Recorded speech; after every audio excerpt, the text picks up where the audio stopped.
Nós estamos nessa empreitada de estudarmos alguns livros e alguns textos, especialmente o panorama, do livro de Atos dos Apóstolos.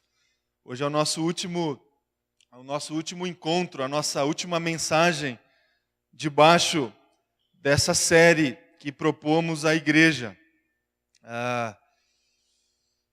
Tem sido um tempo especial para nós, para os pastores da igreja, e certamente acreditamos que tem sido da mesma forma com a igreja.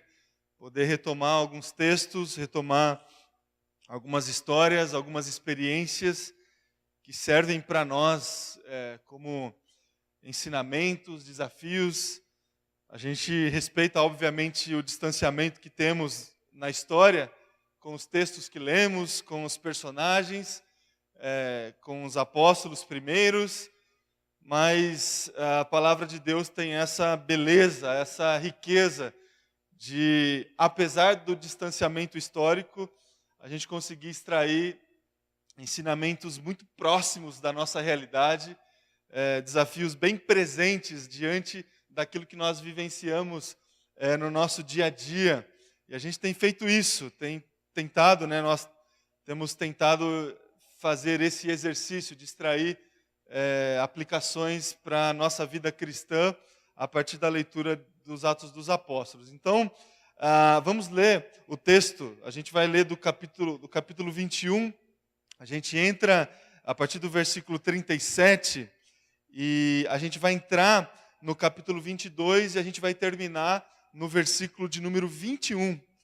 Então, siga aí comigo a leitura do texto, que diz assim: quando os soldados estavam para introduzir Paulo na fortaleza, ele perguntou ao comandante: "Posso te dizer algo?"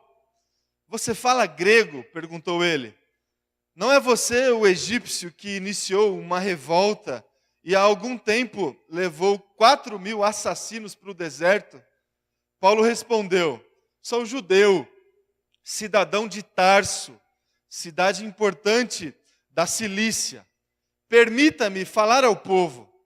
Tendo recebido permissão do comandante, Paulo levantou-se na escadaria e fez sinal à multidão. Quando todos fizeram silêncio, dirigiu-se a eles em aramaico. Aí, capítulo 22. "Irmãos e pais, ouçam agora a minha defesa." Quando ouviram que lhes falava em aramaico, ficaram em absoluto silêncio. Então Paulo disse: "Sou judeu, nascido em Tarso da Cilícia, mas criado nesta cidade. Fui instruído rigorosamente por Gamaliel na lei de nossos antepassados, sendo tão zeloso por Deus quanto qualquer de vocês hoje. Persegui os seguidores deste caminho até a morte, prendendo tanto homens como mulheres e lançando-os na prisão. Como podem testemunhar o sumo sacerdote e todo o sinédrio. Deles cheguei a obter cartas para meus irmãos em Damasco e fui até lá, a fim de trazer essas pessoas a Jerusalém como prisioneiras, para serem punidas. Por volta do meio-dia, eu me aproximava de Damasco, quando de repente uma forte luz vinda do céu brilhou ao meu redor.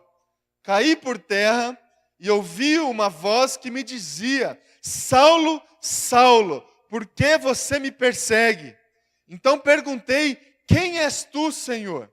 E ele respondeu: "Eu sou Jesus, o Nazareno, a quem você persegue." Os que me acompanhavam viram a luz, mas não entenderam a voz daquele que falava comigo. Assim perguntei: "Que devo fazer, Senhor?" Disse o Senhor: "Levanta-se, entre em Damasco, onde lhe será dito o que você deve fazer." Os que estavam comigo me levaram pela mão até Damasco, porque o resplendor da luz me deixara cego. Um homem chamado Ananias, fiel seguidor da lei e muito respeitoso por todos os judeus que ali viviam, veio ver-me e, pondo-se junto a mim, disse: Irmão Saulo, recupere a visão. Naquele mesmo instante, pude vê-lo. Então ele disse: o Deus dos nossos antepassados o escolheu para conhecer a sua vontade, ver o justo e ouvir as palavras de sua boca. Você será testemunha dele e todos os homens daquilo que viu e ouviu. E agora, que está esperando? Levanta-se, seja batizado e lave os seus pecados, invocando o nome dele. Quando voltei a Jerusalém, estando eu a orar no templo, caí em êxtase e vi o Senhor que me dizia: depressa, saia de Jerusalém imediatamente, pois não aceitarão seu testemunho a meu respeito. Eu respondi: Senhor, estes homens sabem que eu ia de uma sinagoga a outra a fim de prender e açoitar os que creram em ti.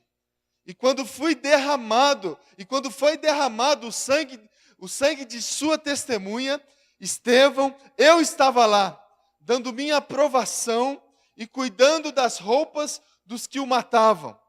Então o Senhor me disse: vá, eu o enviarei para longe, aos gentios. Até aqui, meu irmão e minha irmã. Convido você a se colocar agora diante de Deus novamente em oração. Feche teus olhos, vamos orar ao Senhor.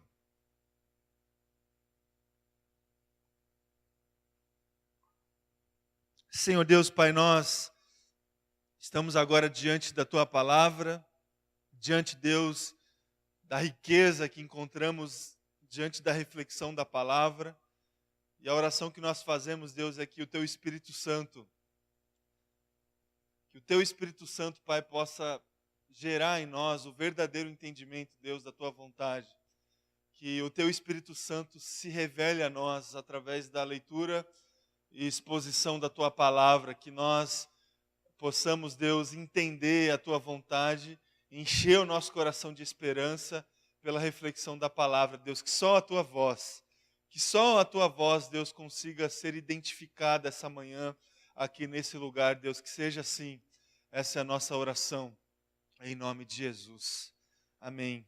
Amém, irmãos? Está comigo aí? Está calor, né? Estou com calor aqui, mas vamos lá para o entendimento da palavra e pela ministração do Espírito Santo. Como eu disse a vocês, e a gente tem repetido isso todos os domingos, a gente segue e seguiu nesses últimos domingos a estudar o livro de Atos dos Apóstolos. E a gente tem, obviamente, a gente tem a consciência que a gente não conseguiria estudar todo o livro, mas extraímos aqui alguns textos que julgamos importantes para o entendimento do conteúdo dessa parte das Escrituras Sagradas, né? A gente já conversou sobre algumas coisas aqui nesses últimos domingos, e você que veio, frequentou aí os últimos cultos, você certamente presenciou alguns desses estudos, né? A gente conversou sobre a igreja que nós encontramos no livro de Atos dos Apóstolos, as boas experiências que essa igreja ela teve e que serve para nós como ensinamentos, como desafios, as experiências que essa igreja teve, sobretudo os primeiros apóstolos, eles tiveram no início do livro ali o chamamento, né, ou a renovação da comissão de Jesus que eles tiveram ali no capítulo 1, as primeiras experiências com o Espírito Santo, os chamados batismos, né, que eles experimentaram pela manifestação do Espírito Santo, que gerou capacidades para essa igreja, capacidades diversas, sobretudo capacidade de proclamação do Evangelho, capacidade de vivência do Evangelho, obviamente. O Espírito Santo que gerou no coração desses primeiros cristãos a potência necessária para a vivência em obediência, em desapego, em comunhão, no partir do pão. A gente percebe todas essas características nos primeiros capítulos ali do livro de Atos. E a capacidade maior também de proclamação do Evangelho. A potência necessária que esses primeiros cristãos eles tiveram para expandir, para crescer. Esses que eram considerados, como nós lemos aqui nesse texto, os do caminho. Os que continuaram a seguir o caminho que foi proposto por Cristo Jesus e seguido pelos pelos apóstolos e depois por esses primeiros cristãos. Então, todas essas experiências com o Espírito Santo, que gerou essas capacidades, a gente percebe o tempo todo na leitura do livro de Atos dos Apóstolos. A gente entende, né? A gente tem feito esse exercício. O livro de Atos é o fruto, né? A consequência, o que os evangelhos, o que a mensagem do evangelho de Jesus gerou para as pessoas. Qual foi a consequência das palavras de Jesus? Quais foram, né, os frutos que não só a mensagem de Jesus causou na vida das pessoas, como o ministério de Jesus causou na vida dessas pessoas. Jesus é percebido por nós pela leitura dos evangelhos.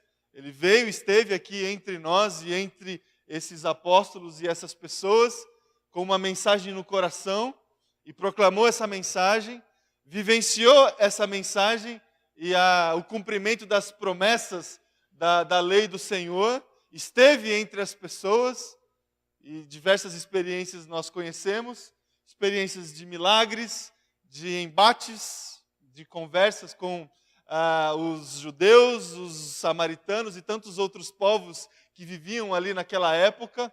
Chamou para si, para caminhar perto, para caminhar junto, um grupo pequeno de pessoas, de homens, os apóstolos, que caminharam com Jesus, que tiveram as suas experiências com Cristo Jesus, boas experiências não tão boas assim. Esses mesmos homens que foram convocados por Cristo Jesus, eles tiveram o desprazer, o desgosto de negar a Cristo em ocasiões cruciais, sobretudo ali diante da prisão, da morte de Cristo Jesus. Eles tiveram essa experiência também negativa, mas depois retomaram a caminhada pelo próprio cumprimento das palavras do Mestre, que sempre disse, quando esteve com esses apóstolos, que era necessário que ele, de fato, se entregasse à prisão, à morte, porque se cumpriria a palavra na vida dele, ele venceria, de fato, a prisão e a morte pela ressurreição. Isso, de fato, aconteceu. E esse cumprimento das palavras de Jesus e encontros que o próprio Jesus teve após a sua ressurreição com esses apóstolos, trouxeram de volta os apóstolos para a caminhada. E a gente tem alguns textos que conhecemos que trazem essas experiências de retorno, com o apóstolo Pedro, com outros apóstolos a caminho de Emaús, no capítulo 1 ali de Atos também, Jesus trazendo eles de volta. E a consequência, meu irmão e minha irmã, de toda essa mensagem de Cristo Jesus, de todo o evangelho, de toda a boa notícia, de toda a presença, de toda a revelação de Deus através da figura de Jesus, é o livro de Atos dos Apóstolos. O que a presença de Jesus na história gerou? Qual foi a consequência? A gente lê no livro de Atos dos Apóstolos. Aquilo que esses homens simples, como eram, e percebemos também através da leitura dos evangelhos, esses homens que se submeteram à mensagem, que se desviaram, mas voltaram. O que esses homens fizeram com aquilo que eles ouviram e viram? O que eles fizeram com as experiências, com os testemunhos? Qual foi a consequência? É a caminhada da igreja, é o início da igreja, é a mensagem que a gente consegue extrair do livro de Atos dos Apóstolos, que é a de viver igreja, de viver comunidade, de viver corpo de Jesus. Se a mensagem do Evangelho, se a boa notícia de Cristo Jesus para as pessoas que a gente encontra nos Evangelhos era uma mensagem de arrependimento, arrependam-se. A boa nova do livro de Atos dos Apóstolos é a convocação para o cumprimento da missão. Saiam, falem das boas novas, falem de Jesus, falem daquilo que vocês viram e ouviram. Foi o que o pastor Leonardo pregou no último domingo. Pratiquem o que vocês receberam. E a gente percebeu isso através dessa série de mensagens pela presença dos apóstolos e, sobretudo, em especial, pelo ministério e pelas experiências que esse sujeito aqui que lemos, a figura do apóstolo Paulo, ele teve, as experiências que nós conseguimos identificar do apóstolo Paulo, uma figura central nessa fase da caminhada da mensagem de Jesus e o início da caminhada da igreja. O apóstolo Paulo foi um homem especial que foi pinçado por Jesus, teve uma experiência incrível de conversão e um ministério avassalador, num aspecto positivo, de proclamação, de plantação de igreja, de sistematização da mensagem de Jesus Cristo através das suas cartas. Produzimos hoje, ao longo da história, foram produzidos tantos materiais, tantas teorias, tantas teologias de partir das redações dos textos que esse sujeito ele escreveu, não a partir de um exercício acadêmico, digamos assim, mas pela sua vivência missionária, a sua vivência cristã. Então, um sujeito que merece todo o nosso respeito e que traz para nós tantos desafios, a vida do apóstolo Paulo. A gente não pode deixar de falar sobre esse sujeito quando a gente se propõe a estudar o livro de Atos dos Apóstolos. Um testemunho que tem eventos bem pontuais e bem fáceis de se identificar, né? E lemos aqui no texto, quando já no final do livro de Atos dos Apóstolos, Paulo ali novamente preso em Jerusalém e sendo levado para os seus julgamentos, né? E tantos julgamentos ele se submeteu, ele conseguiu ali uma oportunidade de se defender, uma oportunidade de, diante das pessoas, dizer as suas palavras, aquilo que aconteceu com ele, e que a gente consegue hoje facilmente conhecer. Paulo, na sua defesa, ele conta sobre o período onde ele perseguiu os cristãos. E ele contou isso no texto que nós lemos.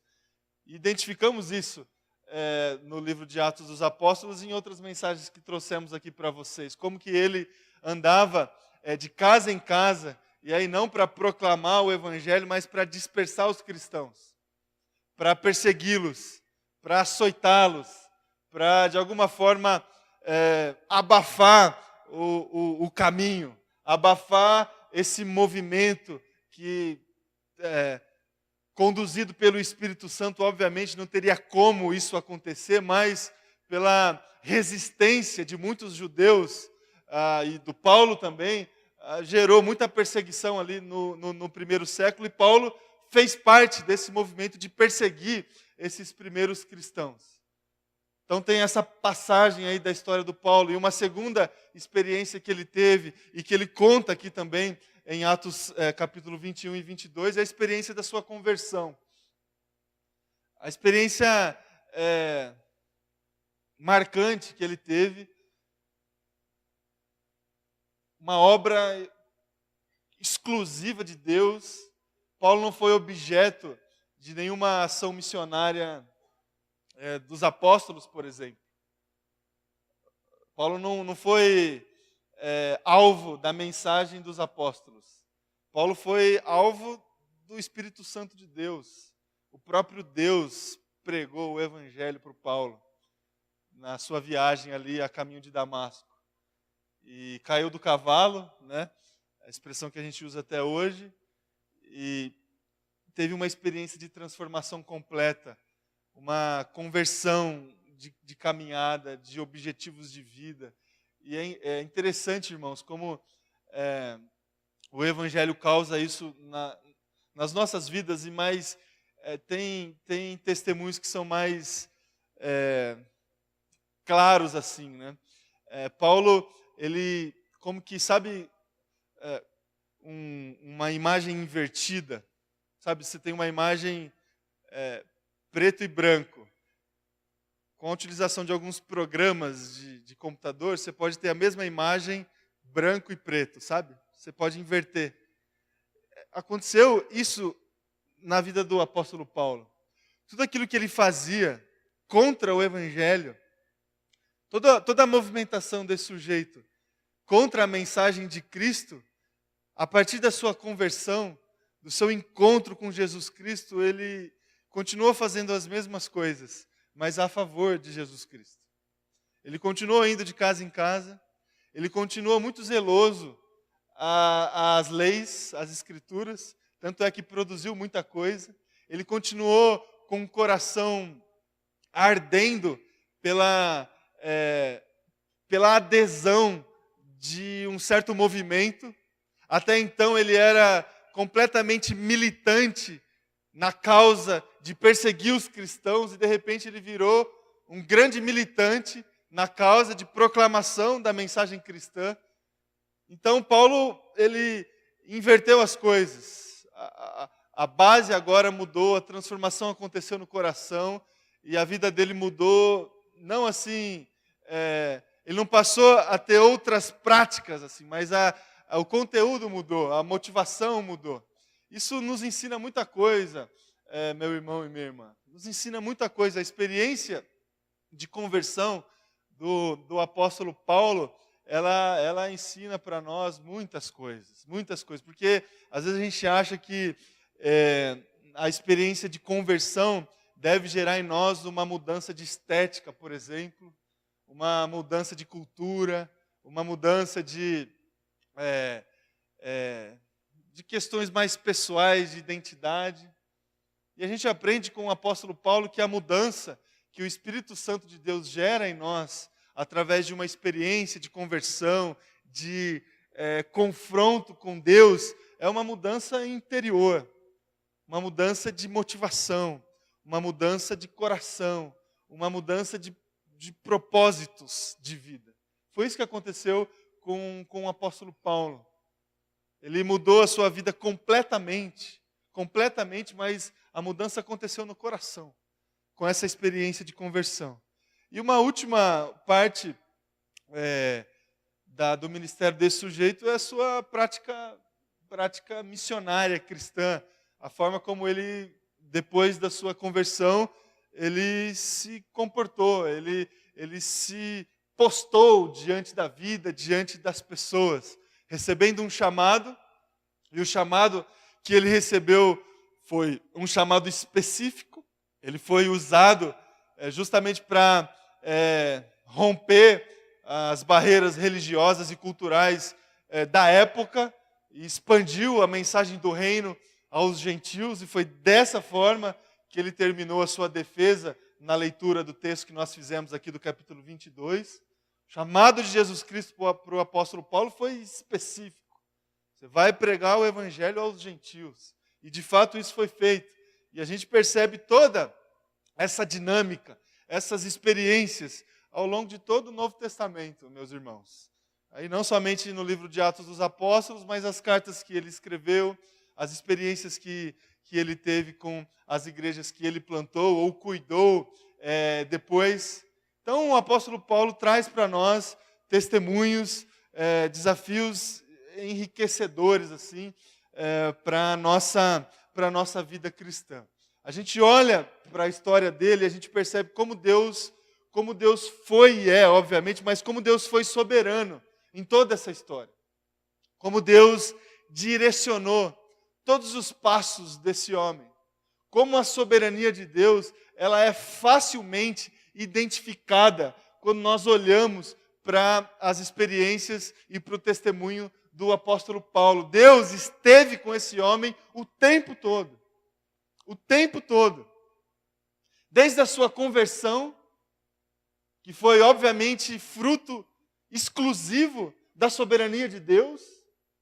Foi Deus que trouxe ele para dentro da igreja. E todas as outras experiências que ele teve, positivas, de proclamação e expansão do Evangelho, e tantas outras dificuldades que esse sujeito, ele passou na sua vida e no seu ministério. Prisões, perseguição também, açoites. No caso do texto que nós lemos ali, em plena experiência de injustiça, novamente sendo preso. Ele tinha uma confiança tal nessa soberania de Deus que é muito fácil de ser identificada. Como que Deus cuidou desse sujeito o tempo todo. O tempo todo. Na expansão, na prosperidade, isso ele fala de uma forma explícita na carta que ele escreveu aos Filipenses, no capítulo 4. Quando ele fala que ele aprendeu a viver em todas as situações. Por que ele aprendeu a viver? Porque ele confiava e experimentava a soberania de Deus. Então a soberania de Deus se fez presente na vida dele nos bons momentos, na prosperidade, na abundância de recursos e nos maus momentos, nas injustiças, nas prisões, na falta de recursos. Então a soberania de Deus a gente consegue identificar facilmente quando a gente olha para a história do apóstolo Paulo. Outra situação que a gente identifica na história do apóstolo Paulo são as experiências que ele teve com o próprio Deus e como isso gerou esperança para o coração dele. As experiências sobrenaturais, desde a sua conversão e tantas outras, de milagres, de libertação, até a experiência que ele não conseguiu contar direito, quando ele foi, de uma forma muito sobrenatural, levado por Deus a visões que ele não conseguiu contar, que ele não conseguiu traduzir em palavras. Então esse homem, ele teve grandes experiências com Deus, experiências com o Espírito Santo, experiências essas que certamente gerou esperança no coração, força, fortalecimento da fé, fortalecimento das bases seguras, dos potenciais e das capacidades que ele precisou para cumprir o seu chamado, para cumprir a sua convocação. E também, meus irmãos, esse homem, ele pagou o preço. Pagou o preço, porque ele se submeteu a grandes episódios de dificuldades, de conflitos, e ele foi até o final. E expressou isso diversas vezes em suas cartas. O quanto que ele estava disposto a ir até o final, até as últimas consequências, para proclamar a mensagem de Jesus para as pessoas. O quanto ele negociava tanto suas questões pessoais, de cultura, por exemplo, que era tão difícil de ser assimilada nessa época. E a gente viu isso em algumas outras mensagens. E o apóstolo Paulo, com certa facilidade, negociava as suas preferências pessoais para proclamar o evangelho. Então ele se fazia grego para falar com grego, ele se fazia judeu para falar com judeu, ele se fazia romano para falar com romano. E como ele também negociava a sua felicidade, contentamento, seu bem-estar, colocando a missão e a proclamação do evangelho em primeiro lugar o tempo todo. Esse homem pagou todos os preços, meus irmãos. Ele foi até o final. Isso a gente consegue identificar olhando para a história dele. Pagou o preço em todos os sentidos. todos os sentidos. E hoje, meus irmãos, o que eu quero trazer para o teu coração no encerramento dessa série de mensagens? Nós também temos as nossas experiências. Já tivemos algumas delas.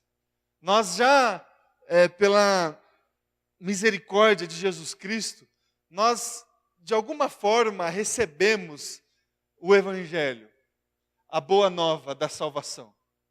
Já foi nos feita a exclamação identificada em Jesus Cristo na leitura do Evangelho. Nós já recebemos o desafio do arrependimento. E pela graça de Jesus, e certamente isso aconteceu com você, nós já nos colocamos na presença de Deus e clamamos esse perdão dos nossos pecados. Nós já entendemos aquilo que Cristo Jesus fez por nós, ou deveríamos ter entendido. A gente sabe que Cristo veio, que Cristo nos trouxe uma mensagem. A gente sabe que Cristo veio trazer a mensagem da salvação, e essa mensagem da salvação deve gerar um senso de inadequação nas nossas vidas, e esse senso nos leva a orar: Senhor Deus, tem misericórdia de nós. Assim como aconteceu com todos os homens e mulheres que se colocaram e que receberam essa mensagem.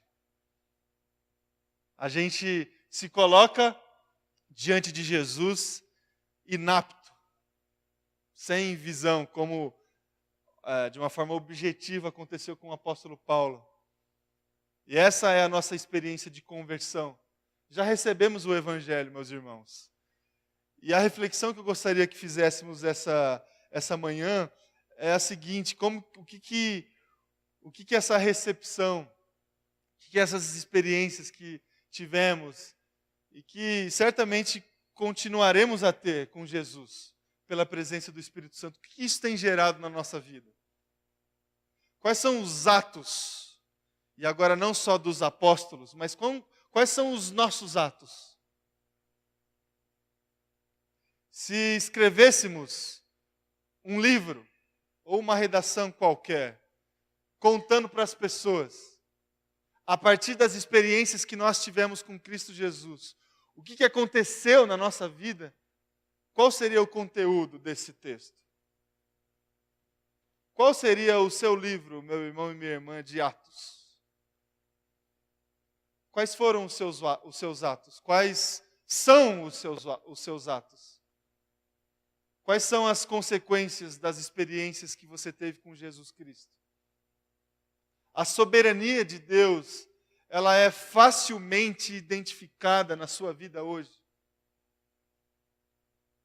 As experiências que você tem com Cristo Jesus, sobrenaturais, experiências de oração, de devoção, têm alimentado o teu coração de esperança, têm gerado essa potência, essa capacidade que você precisa para viver. São nessas experiências que buscamos as forças que nós precisamos para viver, ou em outras forças nós baseamos a nossa vida? Nos recursos, na nossa capacidade intelectual de interpretar as nossas experiências? Ou é na presença de Deus que a gente nos alimenta? Quais são os nossos atos, meus irmãos? Nós temos submetido a pagar o preço? Nós negociamos preferências pessoais em prol da proclamação e da expansão do Evangelho?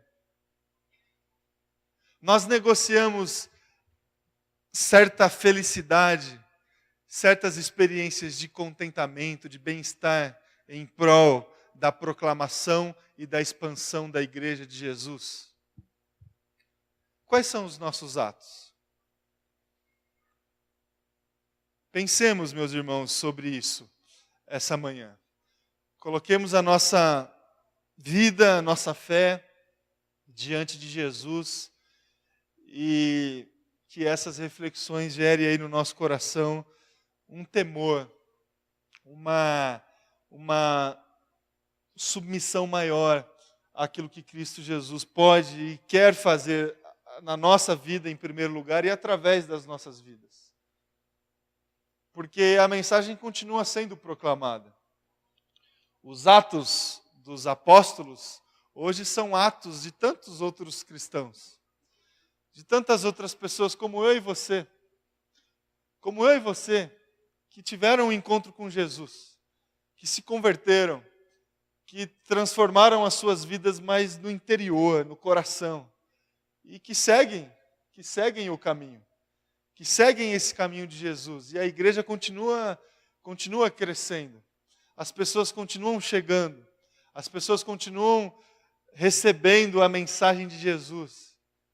Os atos, eles continuaram e continuam. E devemos participar e se identificar com as pessoas que já participaram e que participam ainda.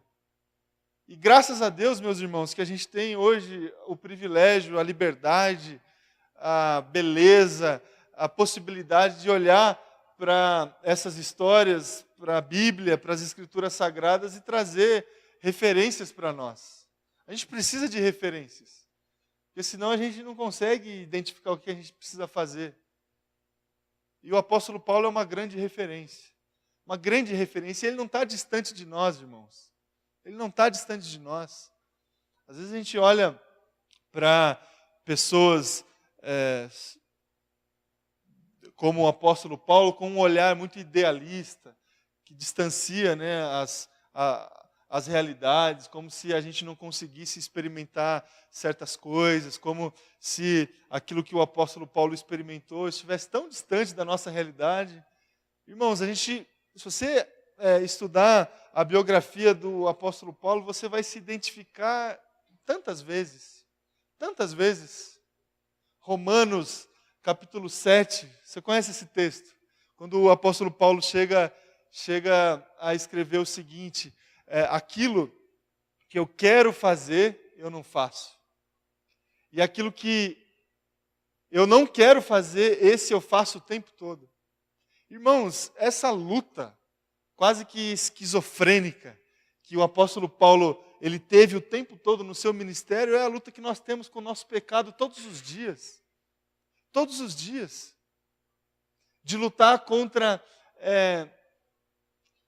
fazermos o que é conveniente. E a luta pelo Evangelho, a obediência a Jesus Cristo, tantas vezes é uma luta contra a nossa própria vontade, contra as nossas zonas de conforto, e tantas outras experiências que a gente consegue se identificar, que o apóstolo Paulo teve.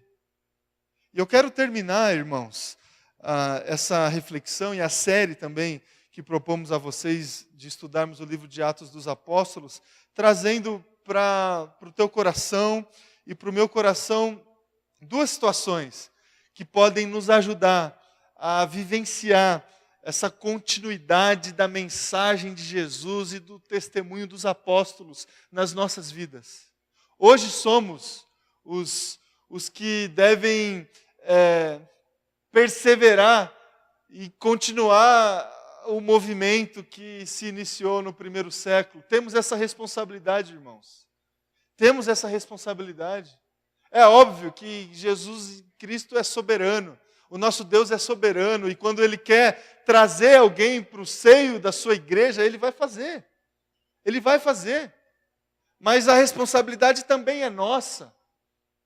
Nós nos colocamos na presença dEle e nós não nos abrimos somente para experimentar o seu cuidado, a salvação, mas nós assumimos ali um compromisso de continuar a proclamação da mensagem.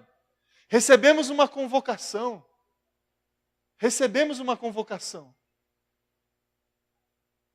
E temos esse exercício e esse desafio de continuar.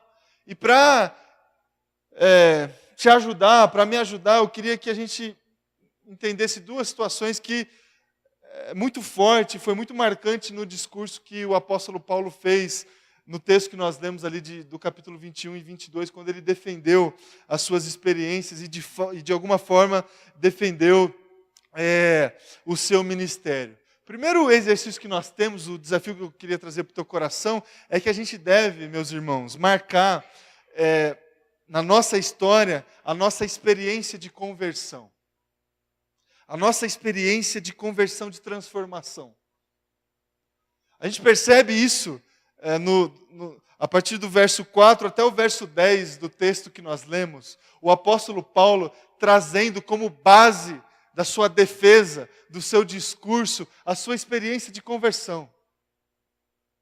Experiência essa que gerou toda a transformação na vida dele, que fundamenta todas os seus atos posteriores, sua experiência de conversão. E a gente deve ter, meus irmãos, a nossa experiência de conversão como base da nossa vida, de tudo aquilo que a gente faz, de todas as nossas posturas, as nossas escolhas, elas devem encontrar fundamento sempre na nossa experiência de conversão. Às vezes, meus irmãos, nós desvalorizamos momentos especiais nas nossas vidas. E na nossa vida são vários momentos que são marcados por cerimoniais, por formaturas, por ritos de passagem. Temos alguns, nascimento, que é comemorado todos os anos, o casamento, que também é comemorado todos os anos. Alguns homens, obviamente, esquecem, mas as mulheres estão aí para lembrar. Momentos especiais que são marcados. E esses momentos, eles são marcados porque transformaram a nossa vida. Transformaram a nossa vida. Por isso que são marcantes. O nascimento do filho, da filha, o primeiro, o segundo. Marcamos esses dias. Irmãos, tem uma experiência, um evento que marcou a nossa vida, que transformou a nossa história, a nossa experiência de conversão. Nossa experiência de conversão. E a gente deve ter essa experiência cravada no nosso coração o tempo todo. Ela deve fazer parte do nosso evangelho, da nossa mensagem para as pessoas. É assim que a gente fala de Jesus, falando o que aconteceu com a gente, as nossas experiências. É óbvio que a gente pode falar de outras pessoas. É óbvio que a gente pode chegar para alguém e falar, irmãos, ou amigo, amigas, conhece o apóstolo Paulo? Mas a gente pode falar do que aconteceu conosco. E o apóstolo Paulo teve e tinha essa experiência de transformação como fundamento de todas as suas ações. E devemos, meus irmãos, se a gente tiver esse desejo de continuar esses atos, de continuar expandindo e proclamando a mensagem do Evangelho, a gente também deve localizar facilmente na nossa história a nossa experiência de conversão. Se a gente já teve essa experiência. E o apóstolo Paulo, ele fez dessa forma. A experiência do encontro que gera um novo nascimento, que gera uma nova caminhada. Em Jesus, meus irmãos, a gente encontra um episódio que eu gosto muito de citar, de lembrar, que foi o discurso de Jesus com o Nicodemos em João capítulo 3, que gerou o grande versículo de Jesus, de João 3,16. Só que antes de João 3,16, tem a explicação dessa experiência do novo nascimento. João 3, versículos 6 e 7. Jesus tentando explicar para Nicodemos: o que nasce da carne é carne, mas o que nasce do Espírito é Espírito. Não se surpreenda pelo fato de eu ter dito, é necessário que vocês nasçam de novo. Sem essa experiência não tem atos, não existem ações, sem localizar a nossa experiência de conversão, de novo nascimento, de transformação do nosso coração. Então, crave, meus irmãos, no seu coração a sua experiência e que essa experiência fundamente todos os seus atos, todas as suas escolhas e, sobretudo, o seu ministério. Sobretudo o seu ministério, que é aqui dentro da igreja, mas que é fora da igreja, que é no seu trabalho, que é dentro da tua casa, que é no teu casamento, que é dentro da tua família. Seu ministério, o ministério de continuar os atos de Jesus e os atos dos apóstolos. Que a sua experiência de conversão fundamente tudo isso.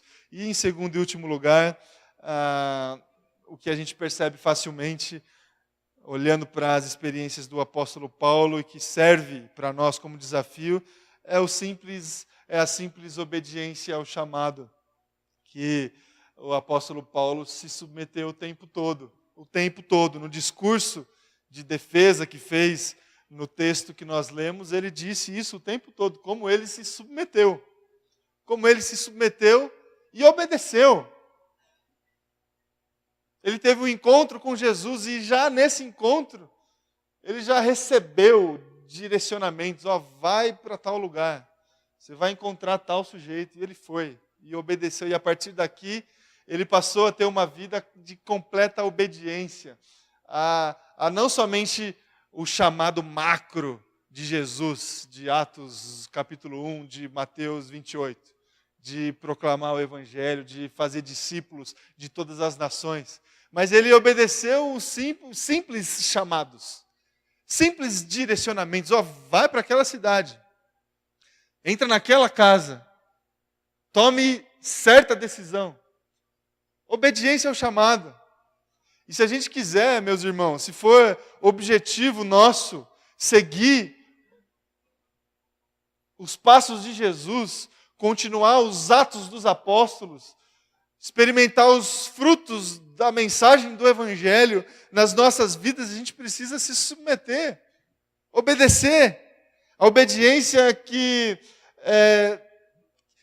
nos transforma em pessoas humildes, mansas. E fez isso com tantos homens. Imagine, irmãos, um perseguidor, apóstolo Paulo, perseguidor. Imagine o temperamento desse sujeito. Ele não era assim muito, obviamente, cordial, né? Ele não entrava nas casas das pessoas assim com o objetivo de perseguir, de açoitar, com muita educação, assim, né? Batendo na porta. Meus amigos, estou aqui para prendê-los, né? Por favor, arrume aí as suas coisas.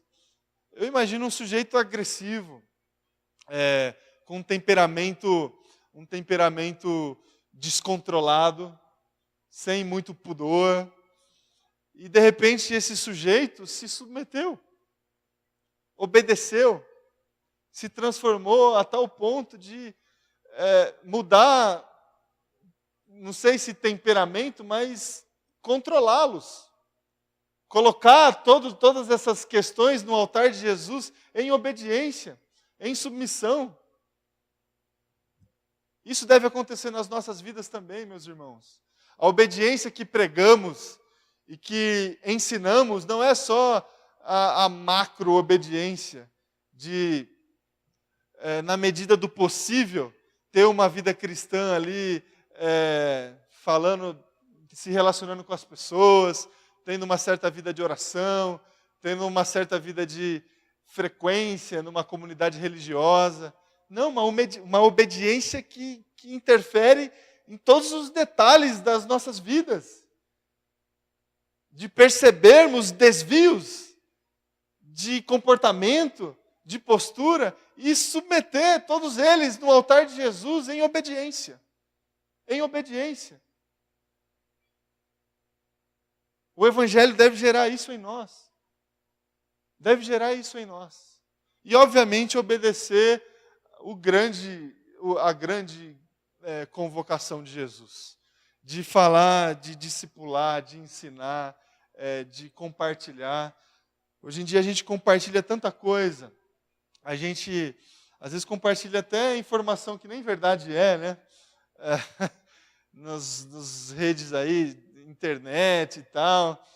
É tão fácil a gente passar para frente uma informação sem averiguar e tal. Irmãos, a gente tem a grande verdade que recebemos e às vezes nem a gente não compartilha, a gente não passa para frente. A gente tem essa responsabilidade de falar para as pessoas, de ensinar as pessoas, de fazer discípulos. Fazer discípulos.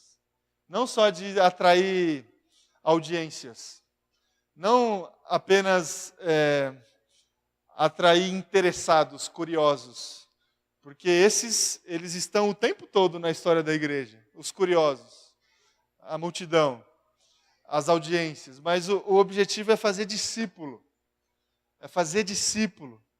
é caminhar com gente que teve, que tem e tiveram ou vai ter essas experiências de transformação, de completa mudança. Então que a gente assuma aí, meus irmãos, essa responsabilidade que o próprio Jesus nos deixou ali em Mateus 28, de ir, fazer discípulos de todas as nações, batizando-os no nome do Pai, do Filho e do Espírito, ensinando a obedecer a tudo o que as ordenanças de Jesus. E se fizermos isso, meus irmãos, a gente vai experimentar contentamento verdadeiro. O que é contentamento verdadeiro? É o que a última frase do capítulo 28 de Mateus, ela traz para nós. E eu estarei com vocês até o fim dos tempos. É isso aqui que a gente precisa. Presença de Deus. É isso que gera contentamento. E o que vai gerar essa presença é a obediência ao Evangelho e à comissão de Jesus. Que seja assim, meus irmãos, na minha vida. Que seja assim na sua vida. Que a gente continue esses atos. Que os atos não sejam apenas dos apóstolos, mas que sejam nossos também. Que você continue aí a mensagem do Evangelho e a participar das consequências dessa mensagem e a gerar os frutos que o Espírito Santo pode proporcionar para você. Amém? Vou convidar você a ficar em pé, nós vamos orar agora mais uma vez.